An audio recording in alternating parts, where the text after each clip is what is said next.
கடந்த 3 ஆண்டுகளில் 176 போலி மருத்துவர்கள் மீது நடவடிக்கை எடுக்கப்பட்டுள்ளதாக மருத்துவம் மற்றும் ஊரக நலப்பணிகள் துறை இயக்குநர் செங்கோட்டையன் கூறியுள்ளார்.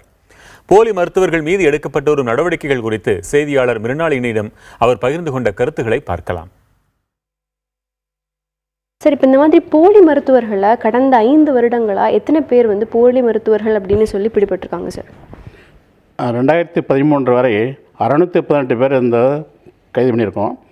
இப்போ 2013லேருந்து 16 வரை 176 பேர் மேலே நடவடிக்கை எடுக்கப்பட்டிருக்கிறது. இப்போ இவங்க போலி மருத்துவர்களா இல்லையா அப்படிங்கிறத மக்கள் எந்த அளவுக்கு தெரிஞ்சுக்கலாம் சார்? எப்படி தெரிஞ்சுக்கிறது? இப்போ டாக்டர்ஸ் இப்போ ஐஎம்ஏலேருந்து ஒரு போர்டு கொடுத்துருக்காங்க, மெடிக்கல் ரெஜிஸ்ட்ரேஷன் போர்டு. அந்த போர்டு அவங்க ரெஜிஸ்ட்ரேஷன் நம்பர்லாம் இருக்கும். அதை அவங்க கன்ஃபார்ம் பண்ணிக்கலாம். அந்த இதில் கன்ஃபார்ம் பண்ணிக்கலாம். அவருடைய பேர் டீட்டெயில் எல்லாம் கம்ப்ளீட்டாக இருக்கும். தென் சித்தாவுக்கு தனியாக சித்தாவுக்கு தனியாக கொடுத்துருக்காங்க. அதை எப்படி கண்டுபிடிக்கலாம். மற்றபடி மற்ற 104க்கு நீங்கள் கம்ப்ளைண்ட் பண்ணி எந்த ப்ராப்ளம் இருந்தாலும் அங்கே தெரிஞ்சுக்கலாம் அவங்கள பற்றி.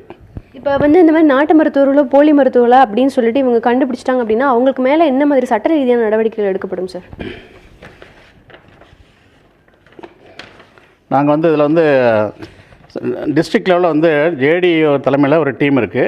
அவங்க ரவுண்ட்ஸ் போய் போலி டாக்டர் கம்ப்ளைண்ட்ஸ் வரும்போது போய் ரவுண்ட்ஸ் போய் அவங்கள கண்டுபிடிக்கிறாங்க.